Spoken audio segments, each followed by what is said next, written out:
All right. Well, greetings, everybody. Welcome once again to the Small Business Podcast. I'm your host, Steve Fredland. Excited today. One of my favorite people in the world, and I don't say that of everybody. Mark Praschan is with us. He's going to be talking about websites, kind of giving us a crash course for small businesses. How do we get started having a website? So I'm super excited about that. One thing I do want to share quick on the front end is we just started our community partnership program. Excited. We have eight groups that have already come on board and said, yeah, we want to partner with you guys. We want to get membership in the hands of our people. We want to get training to our small businesses. So I just want to give a quick shout out to the Quad Area Chamber of Commerce, the Mora Area Chamber of Commerce, the North Branch Area Chamber of Commerce, the Bram Area Chamber of Commerce, North 65 Chamber of Commerce, the Forest Lake Area Chamber of Commerce, the City of Pine City, and the Pine City Area Chamber of Commerce. So thanks to you guys for coming on board as community partners. What that means is we're going to work with them to promote all of the training, the great stuff we do, like Mark Praschan's training today, get that into the hands of the people that really need it. Our Main Street shops, our mom and pop shops, our small businesses, our nonprofits, because our vision is really that as we revitalize, as we sort of reinvigorate these small businesses, as they grow, as they thrive, as you thrive, that's going to enhance our communities. That's going to create more jobs. It's going to create more vibrancy throughout the area. And so that is our ultimate vision, is that through helping small businesses, we contribute to the revitalization of our downtowns and our rural communities. So that's where we're going. We do it through people like Mark Praschan. So Mark, welcome to SSB. Thanks, Steve. Thanks for having me.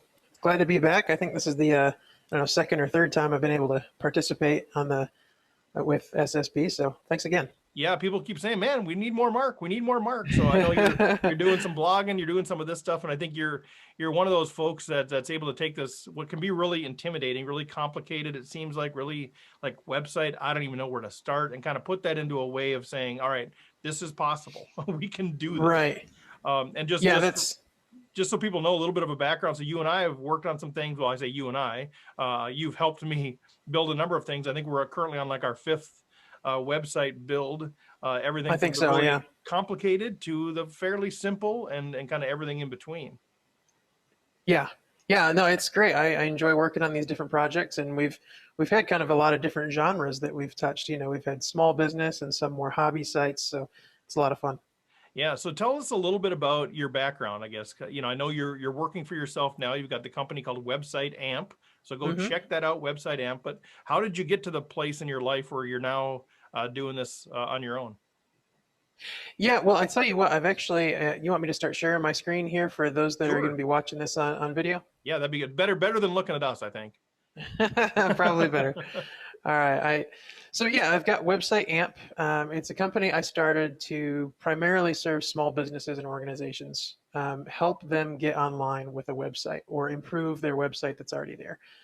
And you and I, working on these projects, we've always talked about it's difficult a lot of times for some small business owners to understand how to get started.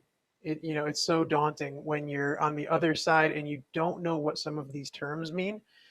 You think, yeah, I need a website, but I don't even know really what that is or how to do it. And so I've been working with small businesses for 20 years now in different capacities for getting them up and running on the web. I've worked with Fortune 500, Main Street entrepreneurs, really everybody along the spectrum. And I really focus on WordPress and e-commerce and membership sites. And WordPress, like we'll get into here in a little bit, is just a platform that can facilitate a website. So I've been thinking about, when we were going to do this talk, how do we communicate these sorts of concepts to someone who's not experienced with them? And I mean, you don't know until you know. There's no shame in not being familiar with a website, especially since small business owners, they're wearing a lot of hats. They're trying to keep the lights on and grow a business and do so many other things. It seems like website isn't always at the top of mind. So I've been trying to think of what's a good way to communicate that. Which is sort of ironic, I'll admit, right? I promise I won't interrupt you the whole time, but it's please do interject whenever you feel like you want to. Go ahead. Okay, I'm a kid in a candy store, but like it's sort of ironic because I work with so many small businesses, and I know the folks that are listening many of them can relate to this. Right. The things that I say, what are your goals? Well, I want to make more money and work less hours. But one of the things we always hear about when we start talking about, new revenue streams or talking about a website and this idea of e-commerce, wait, I can sell something while I'm sleeping, all of this kind of Sure. idea. People are like, I'm too busy to build a website, which is really, in a lot of ways, it's the answer to their issues, is getting Yeah. online and building an e-commerce and additional revenue streams, but they're too busy to do what they need to do to be less busy. Yeah, exactly. Because part of why you're so busy as a small business owner is because you haven't automated anything. Yeah. Whereas a website can be out there as a tool and as a marketer and as a salesperson 24/7. You can always have your website doing your work for you. And if you haven't set that up yet, that's stuff that you're doing manually or you're just missing out on entirely. So, yeah, that's a great point. So good. All right. So we're getting people that are saying, all right, maybe I need to figure this, you're going to give us a crash course on how to do this, right? Yeah, and I guess the approach here was help people understand how these buzzwords and this jargon all fits together to have just a clear picture of.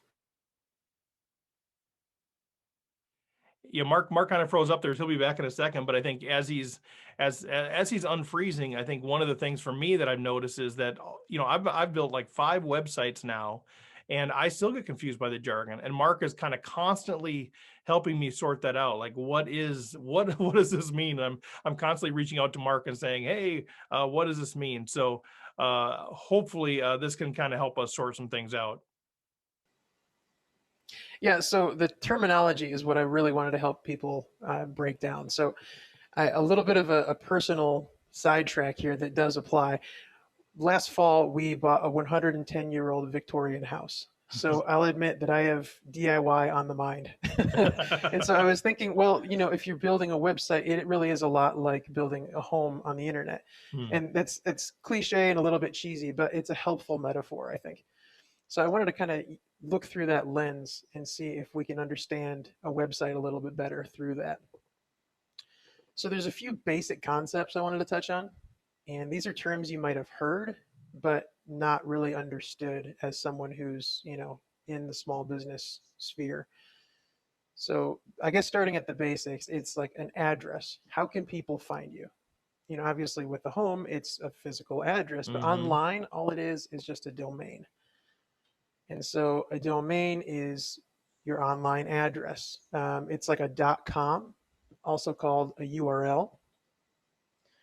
The cost of registering a domain or your own .com, etc., is usually only about $12 a year. It can go up from that for in certain circumstances, but that's that's about the price of a Starbucks coffee these days. So So that gets me in the yellow pages, huh? $12 a year will get yeah, my so address. so if you want people to be able to find you on the internet, this is kind of one of the earliest building blocks of that. Just a little information. You might also hear the term sometimes called a TLD. It just means a top level domain, and the most common of that again is going to be a .com. You'll also see organizations use a .org. Government entities will use a .gov. There's other examples too, like you can have country specific or geographic specific domains. .ca for Canada, .mx for Mexico, etc. And you can get a little bit more creative with it too. There are some other ones like .io, which you see a lot in the tech industry. .poker, which would obviously be a very specific hobby branding there. Rec.poker, That's right. rec.poker. That's our site that One we of the built. sites we've worked on. Yeah. Yeah. There's other niche ones too, like .doctor. You can do things like that. But I Are would. those sorry, Mark, are those things that you can actually register for? Or those things already have to exist? I mean, can you create those yourself, or is that something that those exist You and you can, can kind of add on to it? you can't create them, but there's about 1,500 of them right now. Mm-hmm. So it's pretty vast. Yeah. A word of caution though to anyone that's thinking, oh yeah, I'm going to start a website and I'm going to do .real estate or something like that. You can do that, but most people are going to assume that your website is at a .com. So if you do, like for example, your other site, rec.poker, Mm-hmm. it's a very specific, intentional sort of thing. You have to make sure that you're gonna accommodate. I'm sorry, you're gonna account for people wanting to go to the .com. So you have to really be intentional in your branding if you want to use anything other than a .com. Yeah, I love that you called that out too, because I think, rec.poker, we love it. It works great, but we do get people like, I went to recpoker.com and didn't find you guys there. Right. It's not recpoker.com, it's rec.poker. And I think, Right. we've run into a few things with like filters might, if it's not a .com or a .org, it might, sort of blip or whatever. So there's a few other considerations. It's kind of cool. That's really specific, but yeah, there are a little bit of headaches that come with it. Yeah, so it can work really well. Just make sure that you're thinking about, is that going to be easy for folks to hear and to type Mm-hmm. in? Mm-hmm. So I guess one of the next building blocks of this house, this metaphor that we're building on the internet, is land, or where is this house actually going to be built? And on the internet, land equates to hosting. So it's just where the website or the house lives. It's all it is it's a computer that holds the files that are your website. So you can think of, if your website was just a few documents of different pages, it has to live on a computer somewhere. It can't just float Mm-hmm. in nothing. You hear about the cloud and cloud computing. That actually just means it's a bunch of servers or computers that are linked up in a certain way. But it has to live somewhere. You'll hear it referred to as a server or a web host. It's all the same thing. Cost for hosting for a small business is usually going to be somewhere around $5 to $25 a month.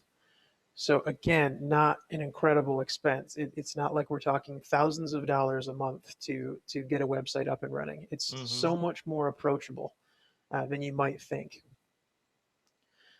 So next up, I guess, would be a foundation.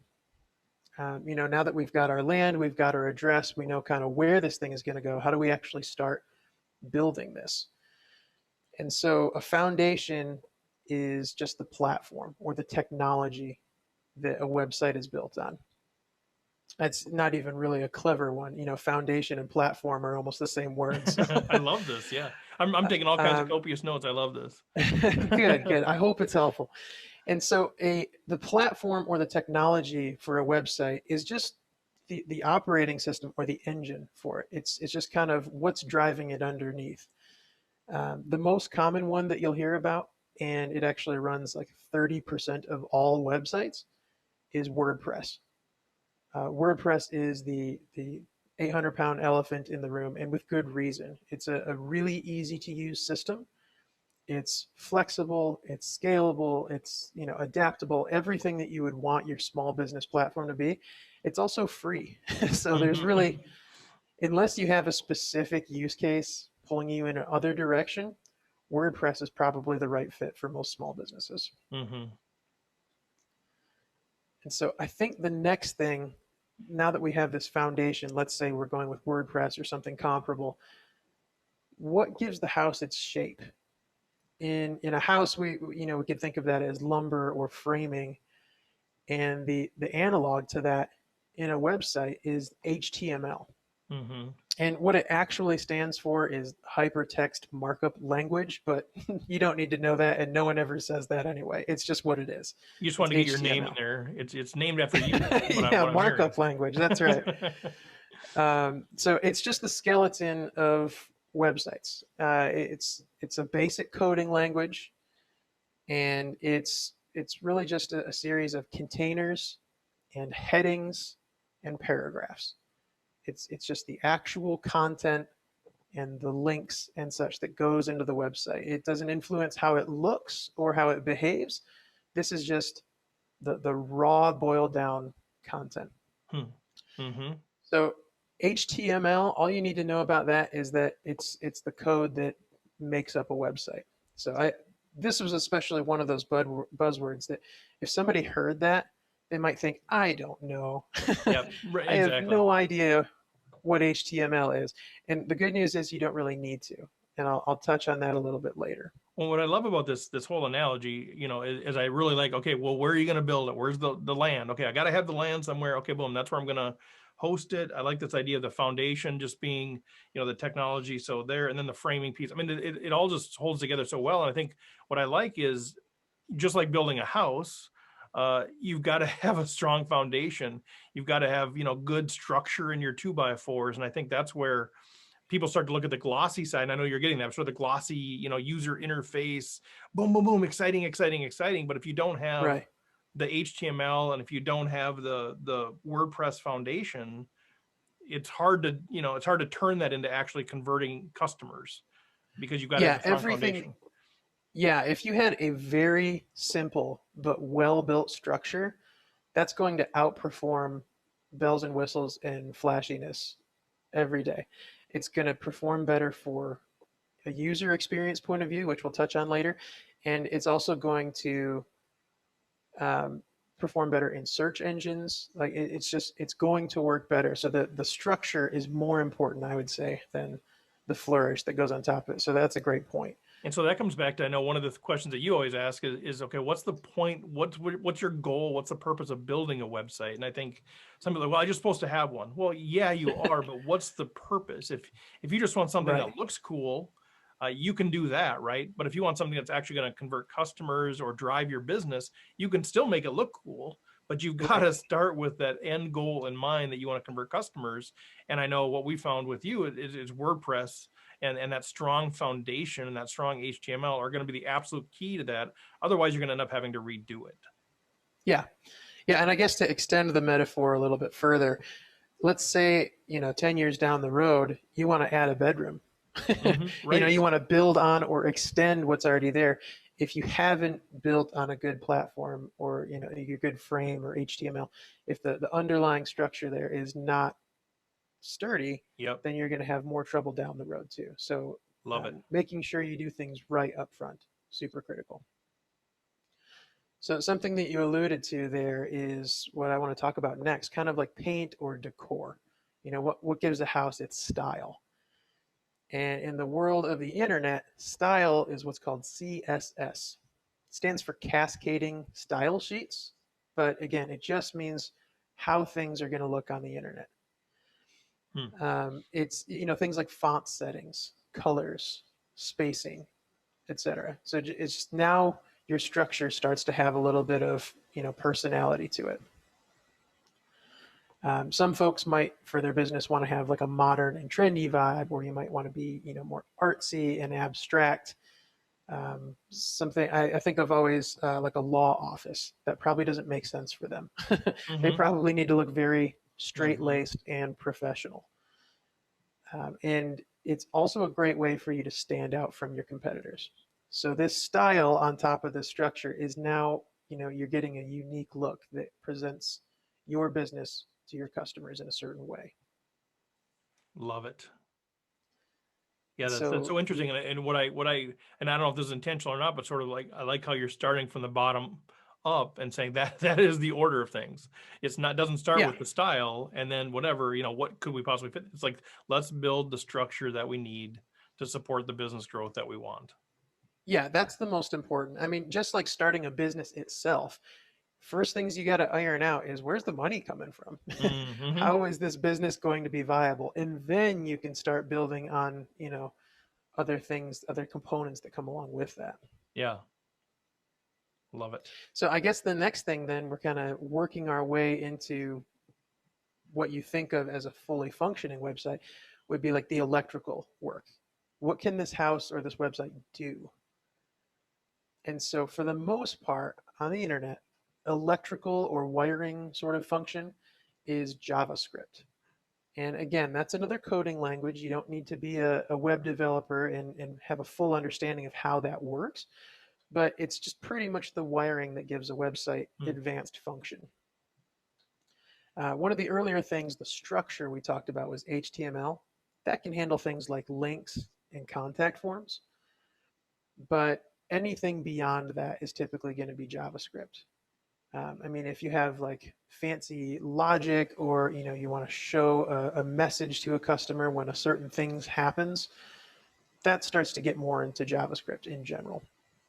And just a quick note on that, it's not a perfect metaphor, there's other technologies going into it, but again, this is just try and get a crash course understanding of what these terms mean and how they kind of fit together. I love it. And I think it's important too. I mean, I think people are saying, well, I just want a website. Well, it's important as a small business owner, you know that you're going to be involved in some of these discussions. You know that, there's going to be turnover and all these different things. So you kind of need to know. So I think this is important. Yeah, we don't need to know all the detail of, okay, do I use Java or do I use HTML? Because we're not the ones doing it. But to be able to relate and communicate to your developer, I think it's pretty important.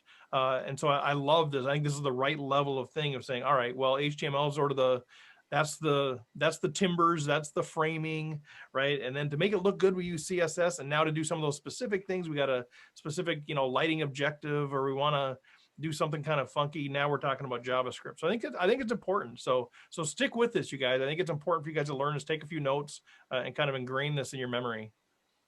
Well, thanks for saying that. That's my hope. I've been working with websites for, like I said, about 20 years. So I don't have the same eyes as someone who hasn't seen that and isn't familiar with those concepts. So I do my very best to try and relate those. So you did a great job of summarizing kind of what we've talked about so far. Those, I would say, are kind of the core components, the basic components of building a website. And so if you're feeling lost right now, just take a deep breath. I have some good news. It's not that may have sounded a little bit daunting because you're like, oh, I don't know. I wouldn't pass a quiz on all these things. Well, that's fine. You don't have to, because there are service providers out there that can handle this.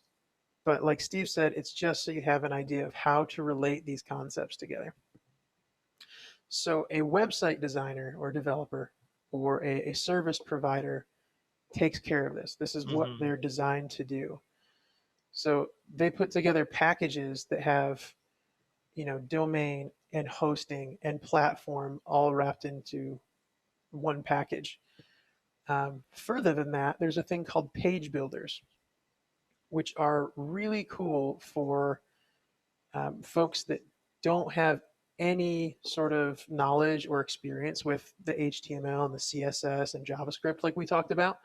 A page builder kind of gives you a visual way to put those things together. So it's, again, much more approachable than you might think. You don't need to know a single line of code or how that even works. You just need to find the right system and platform that will help you get you there. So really, it is anywhere from self-service to full service. There are solutions out there that can really do well for small businesses. And one of the things I know, I love that spectrum of things too, because, when I first approached website building and talked to you, it was like, oh, this is too daunting, whatever. And, you just take care of it all. But then little by little, you sort of learn, oh, okay, I can just log in here and I can actually go change text, and I don't have to pay somebody to do that. Oh, and I can actually, you learn, oh, uploading an image is basically the same as uploading it to my computer. It's not that much different. And so I think there's an intimidation level, but I think, I'm guessing as a small business owner, you or somebody in your sphere has somebody that could help with some of this. So I think there's hand it off, get it built, have somebody train you a little bit, but over time, you're able to manage this thing and you become more independent than you realize that you can. Yeah, well said. Well said.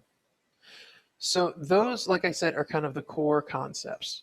There are some other things that I wanted to touch on, and I'll admit that the metaphor starts to break down a little bit. But just bear with me. These are other important concepts that are worth highlighting. So this first one is really obvious. A mailbox. How can the house communicate with the outside world? Well, it's not even really an analogy. A mailbox is a mailbox. It's just called email these days. So it's how you can send and receive messages as your business. That can a lot of times be from a custom domain, which we talked about is the address for a website. So if, for example, you wanted to send an email from info@smallsmallbusiness.com, that's something that can be set up, and it could be at yourbusiness.com or whatever that ends up being. Let's talk about that real quick. Sorry about that. Sure. Maybe I'm interrupting right in the middle of it, but I think this is a pretty important part of a reason to have a website. Frankly, even if you have a fairly static, simple website, is be able to have an email that comes from your account? Because, right now with small business, I get a lot of inquiries from people saying, hey, I want to partner with you. I offer this service. I'd love to get in front of your clients. And it comes from, jimmysflowers@gmail.com. And right away I go, I don't know. I mean, Jimmy might be great. The flowers might be great, but I know that he hasn't established an online presence. So he's not even to the point where he has his own website, versus if he sends it to me from Jimmy@jimmysflowers.com, I'm like, oh, okay. And then I know where to go to actually find out more about Jimmy. I can't go to gmail.com and find out about Jimmy. I can go to jimmysflowers.com because he's got a website presence. And so I'm curious your thoughts on even having a website presence, just for the sake of being able to send emails from mark@websiteamp.com. Yeah, and thanks for the plug there. That is my email. Anybody can reach me there if they need to. But yeah, no, it's so big because, like you said, there's built-in advertising where someone knows how to find your website if they're just curious. But I think the biggest thing is just the level of professionalism. Yeah. It says this is a small business or a business that has their ducks in a row. I think mark@websiteamp.com is a lot better than Mark builds websites at Yahoo, something like that, which sometimes you see. And there's no shame in having one of those free mailboxes. That's where a lot of us start, and then this side hustle turns into a part-time, turns into a full-time endeavor. But at some point, it's time to grow into a domain that gives you that custom email. I think that's a really big indicator that you've got your things together. Yeah, and I don't mean to be berating people that are still on that website. It's okay, but I will tell you this as somebody who gets a lot of emails and a lot of messages from people. That is sort of a first filter for me. It's like going to apply for a job and they're looking for 5 years of experience. Well, if you don't have it, you might be amazing, but they have to have some sort of filter. And for me, that does become a filter. I get emails from people, and if it's just sort of at Gmail, at Yahoo, I'm like, I have to somehow have some filters, and that is one that I kind of run through and be like, well, it's going to be tough for me to engage in this email because they're not there yet. Yeah, I mean, if you've got 10 emails that are otherwise the same, but two of them have their own domain, you're probably going to lean that direction. Right. Yeah. Yeah. So something else about emails too is that sometimes websites themselves can send emails. Let's say you buy something from an e-commerce website. You're expecting to get an email saying, here's your order confirmation. And then a few days later, here's your shipping confirmation. Again, more professional. It looks more professional if that's coming from, a custom domain.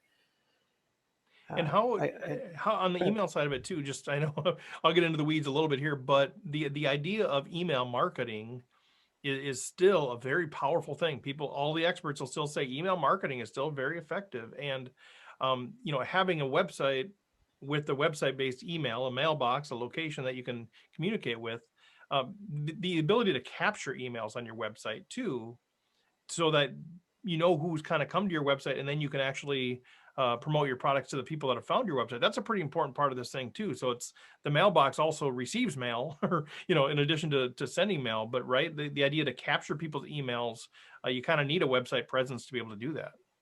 Yeah, that's so good, because otherwise, I don't know, are you just running around on the street and asking people for their emails? That's what it is. Yeah, exactly.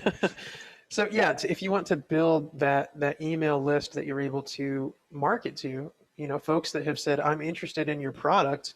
And then when you launch a new one, you can say, well, check this out. We've got something for you. That's so big.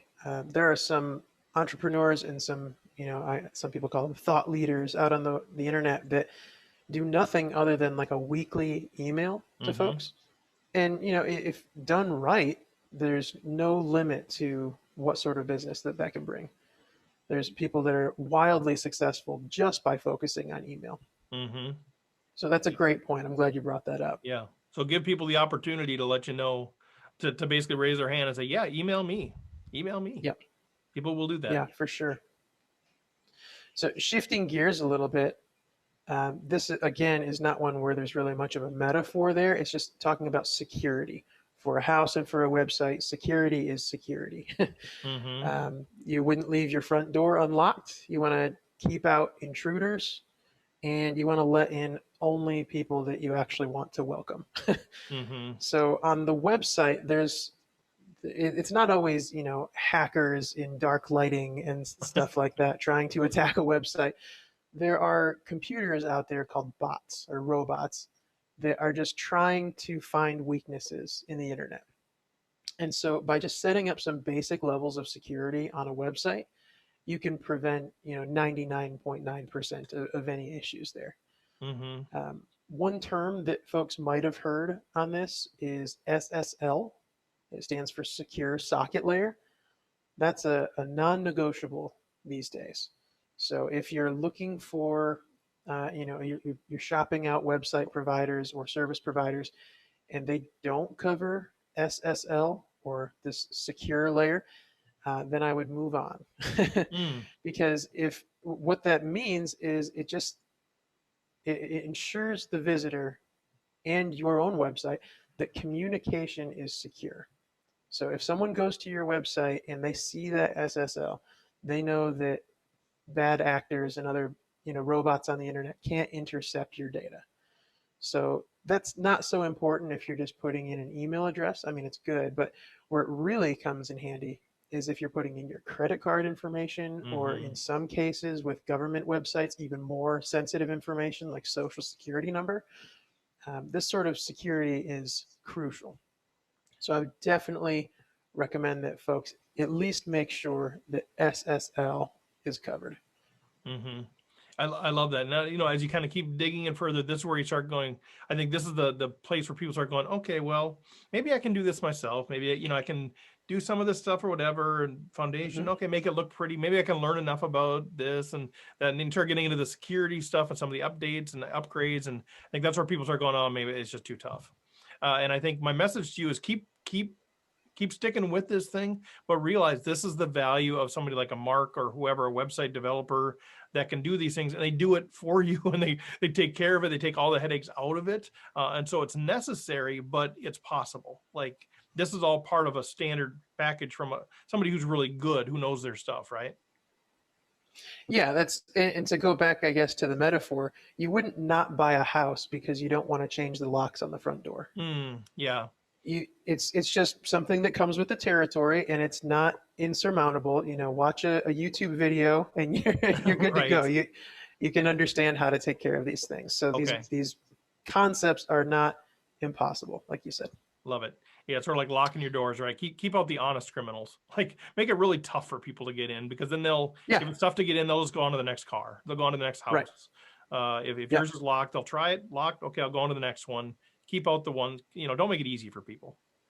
Yeah, and just to put a bow on that, I guess you're not hiring a whole team of developers and website experts to protect you. It's just there's a few basics that you need to do. Lock the front door, like you said. Okay. That's good. So moving on a little bit. This one again is where I admit that the metaphor breaks down a little bit, but just bear with me. I think it's helpful. So how does the house feel? Some people might talk about flow, or there's the concept of feng shui, which I know nothing about, but But it sounds I cool to understand. say. Yeah, it sounds cool to say. It's a good buzzword. So what that would refer to in the terms of websites is called user experience or user interface. So these are, again, buzzwords or terms you might have heard. What it really boils down to is your website easy to use? It sounds very simple, Mm-hmm. and it's a simple concept, but it's so important. And I've seen a lot of small businesses miss that, where they get caught up in I want this font to be really big and I want a photo over here. And those things are all great, but is it easy to use? Taking that a step further, does it work as intended? Hmm. Does it do what you, the small business owner, want it to do? And when a visitor goes there, does it do what they expect it to do? So, not just is it there and is it easy, but is it working towards the goals that you want it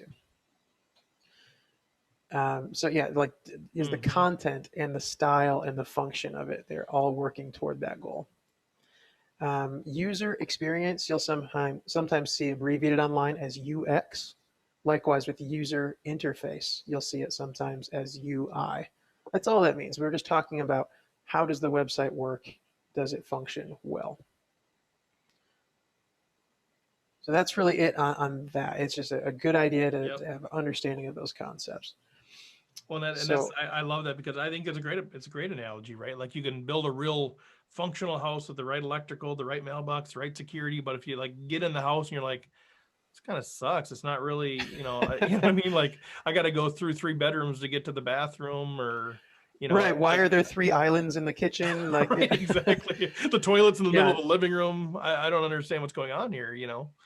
yeah, and those pieces on themselves may have seemed like a good idea, like, oh, we'll do this and we'll do this and we'll do this, but if they don't all work together in concert toward a goal, or in the house's case, toward a pleasing place to be, or good flow, then there's room for improvement there.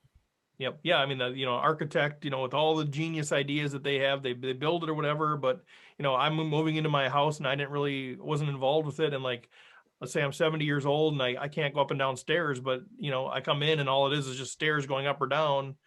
The architect might say, "Man, that's great," but my user experience is really bad because Yep. because it doesn't fit my specific needs. And so that's the risk of just saying, well, let's replicate what somebody else does. You have to figure out what is it that you specifically need and let's make it work that way. And then for the customers that I specifically have, what's their experience coming to my website? That's such a great point, because websites, like most things, are not one size fits all. So what works really well for one small business might not be exactly the right fit, or at least can be improved and tailored to fit another small business. And Mm-hmm. not all businesses have the same goals online. Yeah. Some are just looking to be, pretty much a contact form, and that's all they need, and that's okay in some cases. But some like need to do, appointment bookings online, need to do e-commerce, need to change the way people think about their brand, in some Mm-hmm. cases, if you're trying to launch new initiatives and things like that. So I would, yeah, that's a great point. I would caution people from just cookie cutter and taking what works over here and just doing the same thing, because it Mm-hmm. might not be the right user experience and the the application. Yep. Yep. Yeah, so it requires, I know I'm interrupting you again, but it requires a fair amount of self-awareness of you and your business. Like you need to be able to answer the questions. Well, who are your customers? What are they looking for? Why would they come to your house, to your website? You really have to be able to be self-aware. You have to be a business owner. You have to be a leader. You have to be an entrepreneur. You have to be a strategic thinker, to really maximize your website. If you can't really answer, well, who are your customers, why are they coming, then you need to kind of spend a little bit of energy figuring that out, or working with somebody to kind of figure that out so you can build a website that makes sense. Yeah, that's a good point. It comes up in other spheres of business work, but certainly in websites we talk sometimes about buyer personas, Mm, where you have Eddie the entrepreneur who has traits X, Y, and Z, and you kind of think about who is our ideal, our target market, and then you design the website to fit that, to mm-hmm. specifically suit them so they have the best possible user experience on your website. Love it. So another concept I wanted to touch on is like eco-friendly. Like you start talking about the efficiency of a home. How does it actually perform? There's Energy Star labels on everything you can possibly put in your house, and window ratings and all sorts of stuff like that. But in the realm of websites, website performance is a very big concept. Mm-hmm. Um, the easiest way to think about that is how fast does your web page load? There are some other things that go into that, different metrics and specifics, but really your website needs to be blazing fast. That influences your search rankings. So you show up higher in Google. Hmm. If you have the same website as your competitor, but yours loads in half the time, you're going to beat out your competitors in search Hmm. rankings every time. Hmm. Google and other, some of the other large players in search engines, they are not messing around with speed. Um, it also is influenced by your platform. Let's say you're using WordPress, you need to make sure that it's set up properly. If you have a website and you've kind of sewn on 40 different plugins and appendages and kind of put this whole thing together, if you don't have things fine-tuned or at least set up well, then you're going to take a hit in your website performance.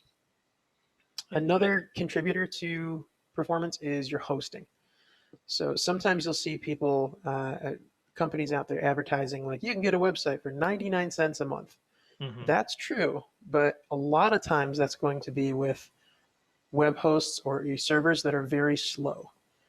So I would question how much value you get out of that if users are taking, after 5 seconds your website hasn't loaded, they're out of there. Yeah. I mean, it really, you have less than 2 seconds. They say it's about 1.7, 1.8 seconds before somebody will just start abandoning. They'll get out of there.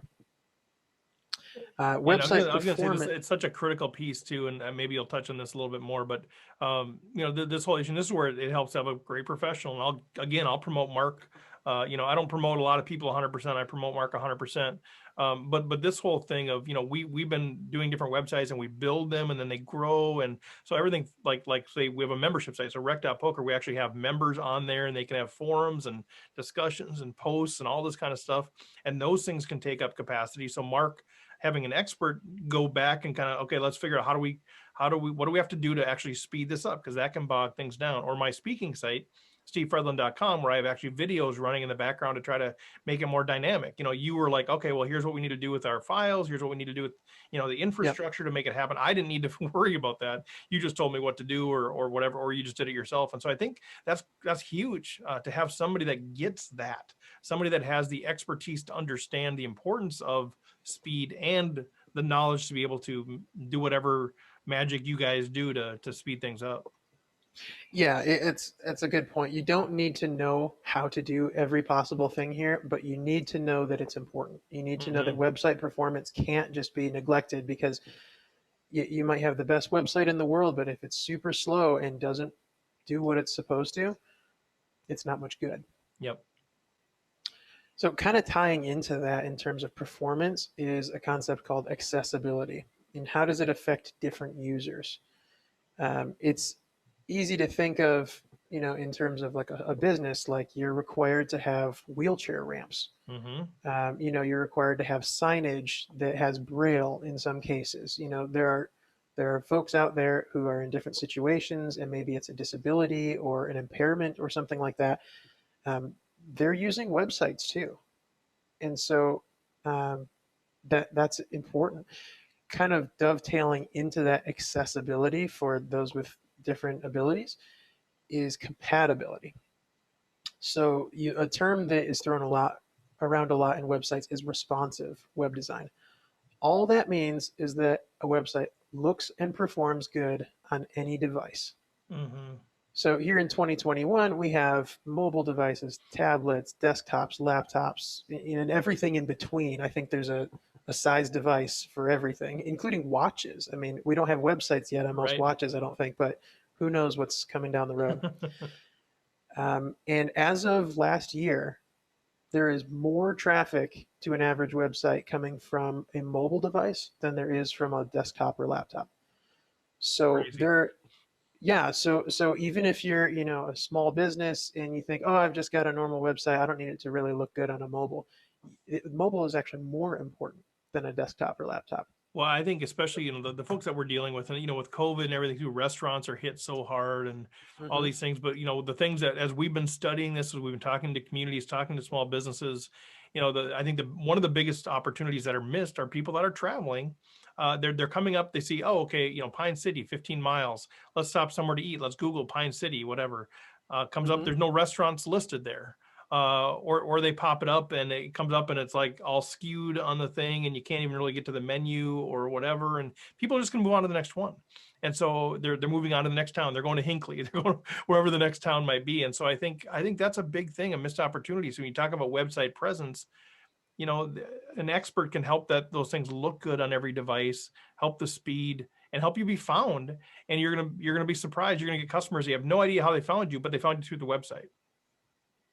Yeah, that's critical. If you're not out there and your competitors are, then you're missing those folks. Yep. And they're doing it on That's their all there mobile is. phone, right? They're in the car. The passenger is checking out where should we eat or where should we stop for swim trunks or whatever, and they can't find things. Right. Phones are incredible tools, and most Hmm. people use them almost constantly. Yep. Maybe too much, but that's for a different podcast.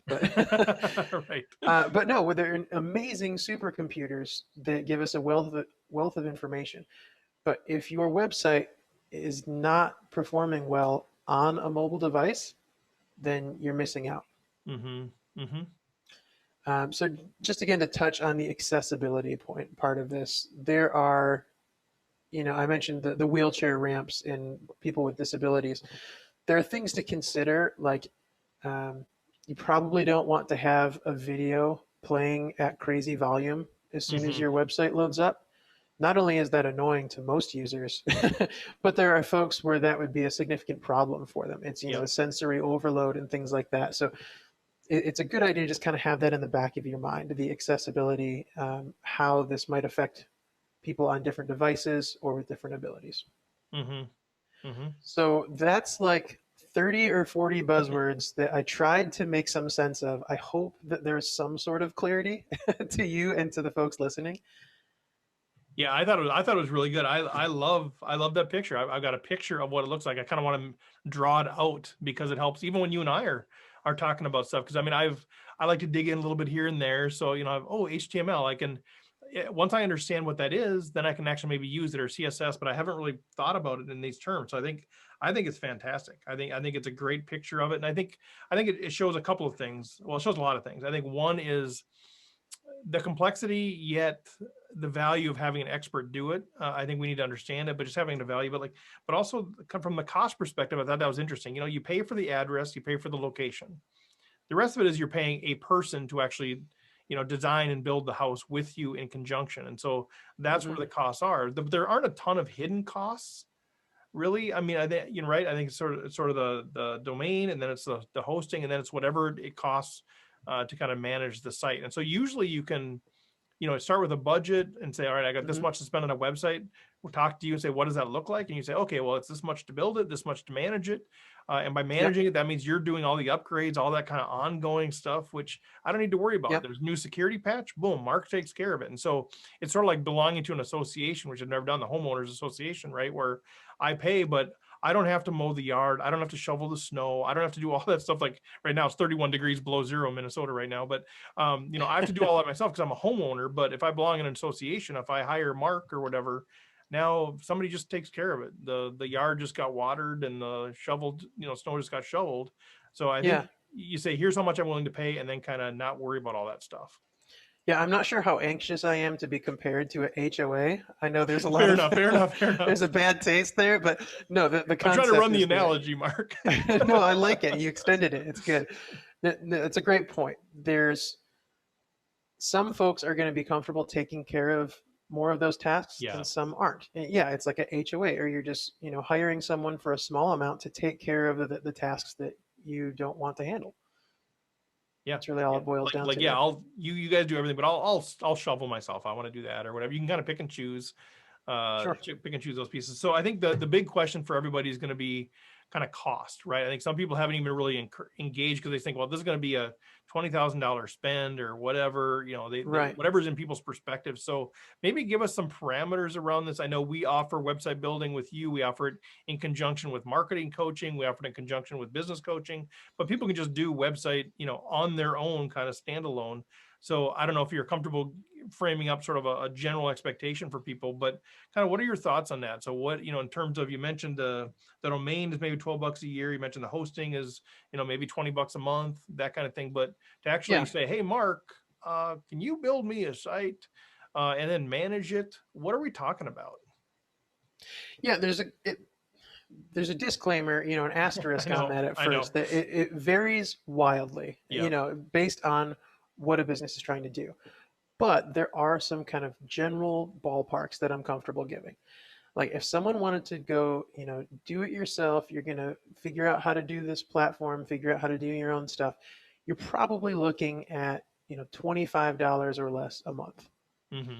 Now you have to factor in that there's a learning curve there. So you'd be spending a lot of your own time, offsetting that cost. So that equation works out a lot differently for different people. But if you want to set up like a very simple website and you're not willing to, or you don't want to get into any of the do-it-yourself stuff, you're probably looking at somewhere in the neighborhood of like $500 to $1,500 for an initial Mm-hmm. setup, and then pretty low maintenance costs after that. Really, probably topping out at about $100 a month for a very simple site. Mm-hmm. It of course does go up from that. I would say probably what I would recommend for most small businesses is to be in the kind of the $1,500 to $3,000 range for an initial build.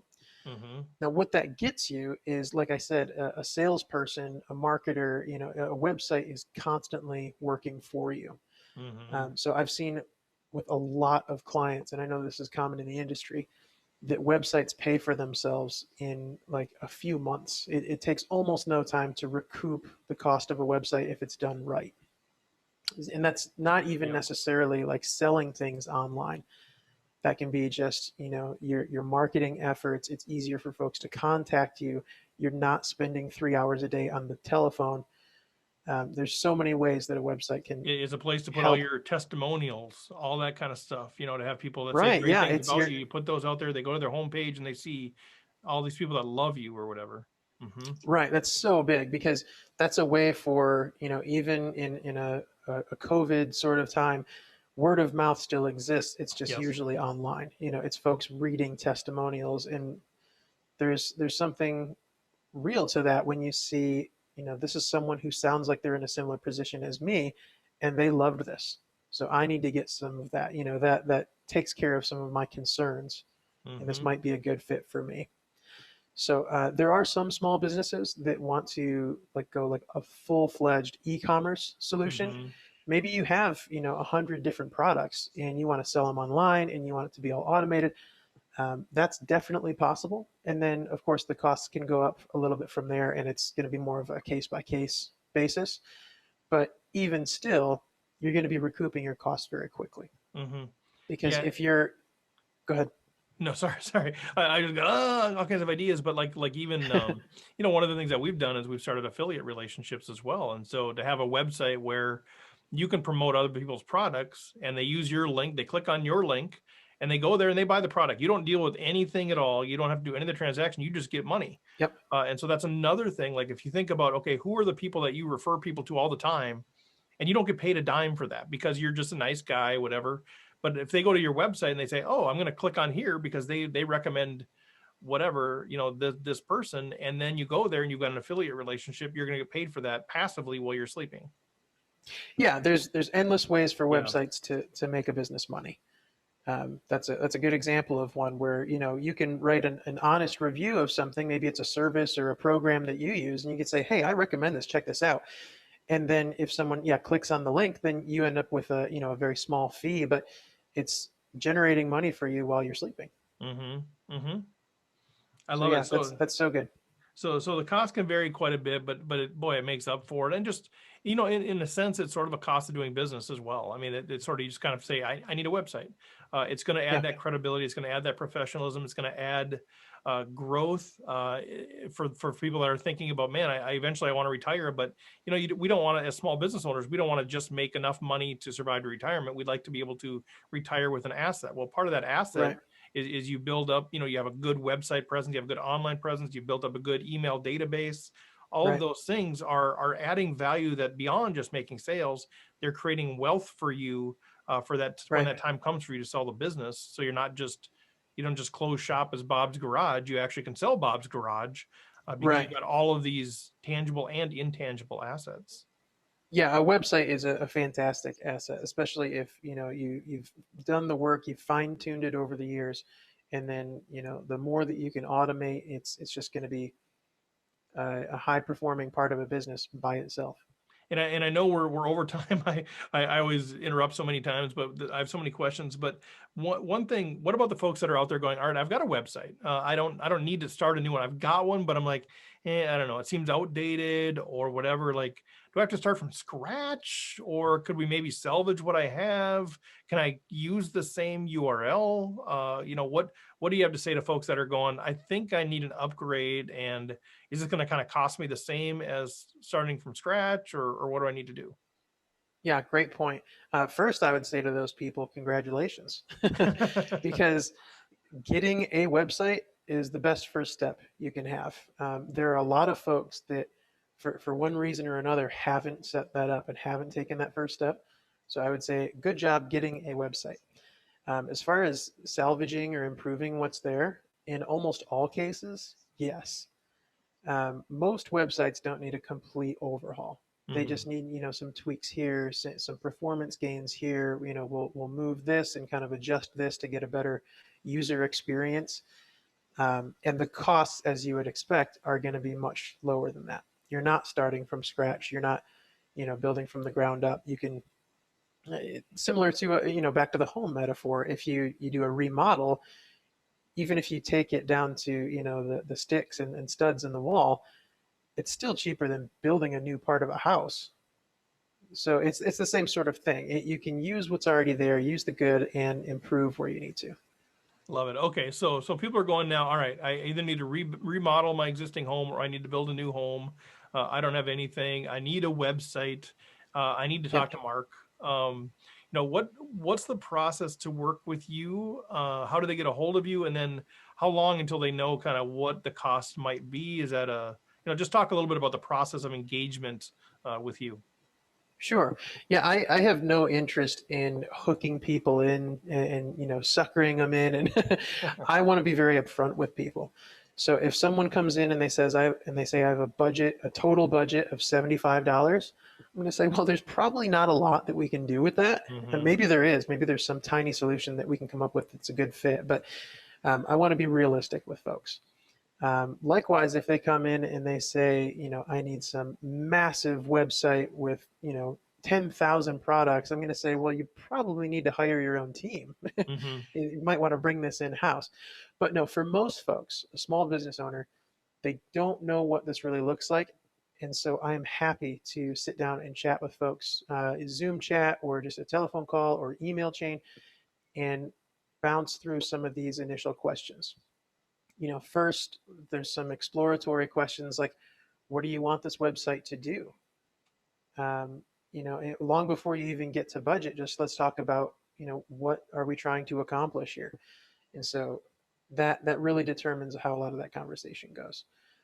So, like I said, there's no charge to chat about what the options are, what might be a good fit. I'm happy to talk by email.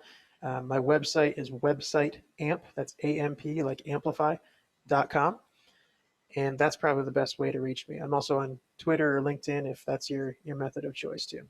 Awesome. Yeah. And you guys can always reach out to me, and I can connect you with Mark as well. Great dude. I really, again, I don't say this with a lot of people, just super highly recommend him. We worked a long time now together on a number of sites. Everything is fantastic. And I think, we can come in, and if you're struggling with, I don't even know how to answer that question. Like what am I trying to do with my business? What am I trying to do with my website?